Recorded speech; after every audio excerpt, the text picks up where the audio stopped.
Bila je robinja koju su prodali u harem. A završila je kao žena pred kojom su drhtali sultani, veziri i cijelo Osmansko carstvo. Ovo je priča o Kosem Sultan, najopasnijoj ženi koja je ikada kročila u palaču Topkapi. Ako volite mračne povijesne priče, Osmanlije i tajne harema, pretplatite se, jer danas ulazimo u jednu od najopasnijih priča Osmanskog carstva. Rođena kao djevojčica daleko od sjaja Osmanskog carstva, Kosem Sultan nije mogla ni zamisliti da će jednog dana postati najmoćnija žena svijeta. Njeno ime izazivalo je strah u palači Topkapi. Sultani su joj se klanjali. Veliki veziri drhtali pred njenim riječima. A iza svilenih zidova harema vodila se igra moći krvavija od rata. Rođena je oko 1590. godine, najvjerojatnije na području današnje Grčke. Povjesničari vjeruju da je bila grčkog podrijetla i da se zvala Anastazija.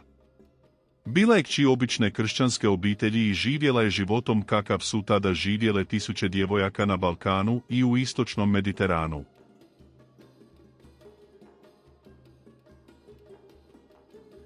No jednog dana sve se promijenilo.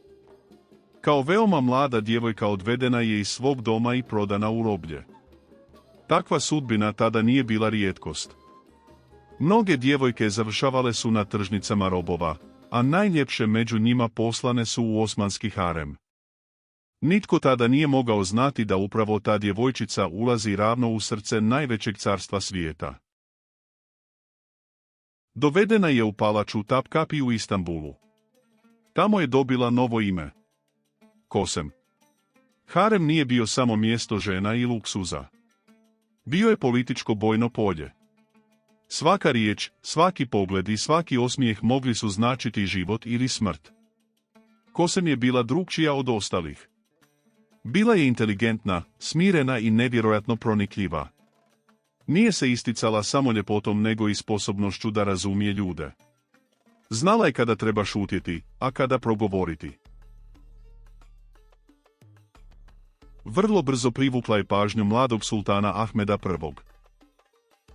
Ahmed nije bio poput drugih vladara. Bio je mlad, emotivan i pod velikim pritiskom carstva koje se suočavalo s pobunama, ratovima i unutarnjim problemima.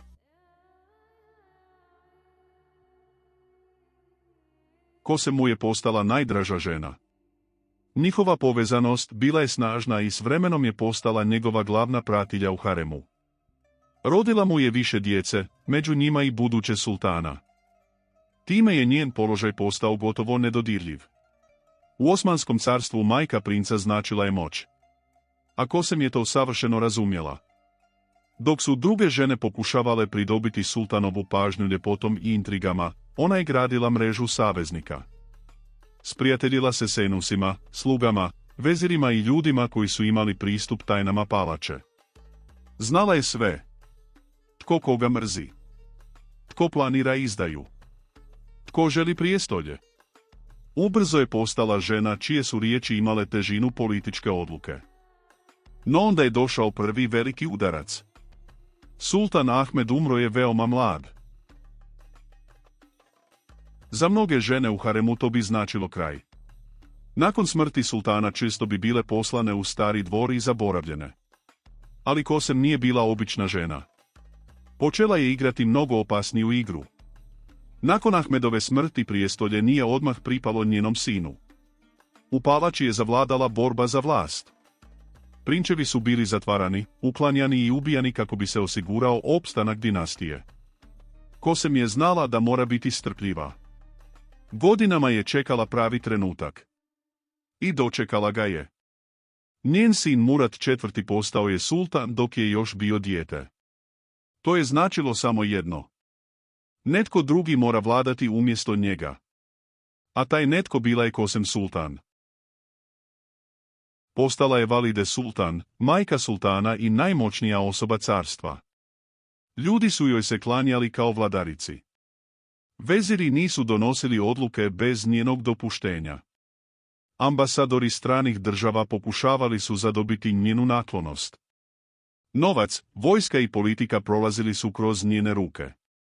Žena koja je nekada bila robinja sada je upravljala sudbinom milijuna ljudi.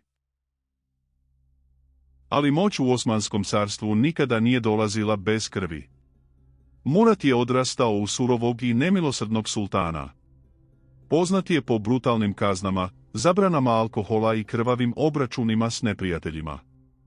Mnogi vjeruju da je upravo život u palači i stalni strah od izdaje pretvorio Murada u takvog čovjeka. Sem ga je pokušavala kontrolirati, ali kako je postajao stariji, sultan je želio pokazati da je on gospodar carstva. Ipak, njena moć nije nestala. Čak i kada je Murad vladao samostalno, svi su znali da njegova majka još uvijek ima ogroman utjecaj.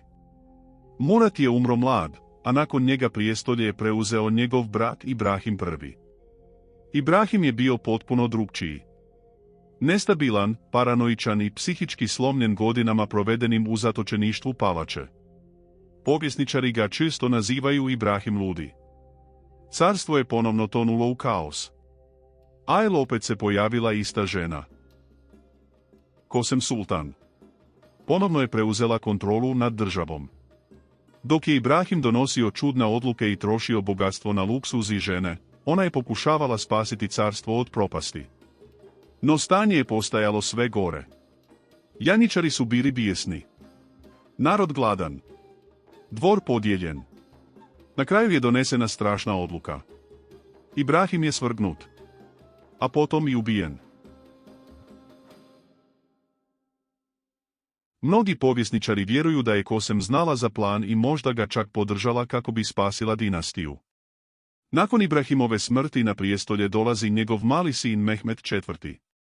Dječak je imao samo nekoliko godina. To je značilo da će stvarna vlast ponovno biti u rukama njegove bake.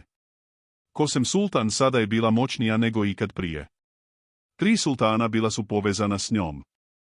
3 puta je upravljala carstvom iz sjene. Ali upravo tada počinje njen najopasniji sukob. S drugom ženom. Turhan Sultan. Turhan je bila majka mladog Mehmeda IV. I nije željela da joj svekrva upravlja životom i sinom.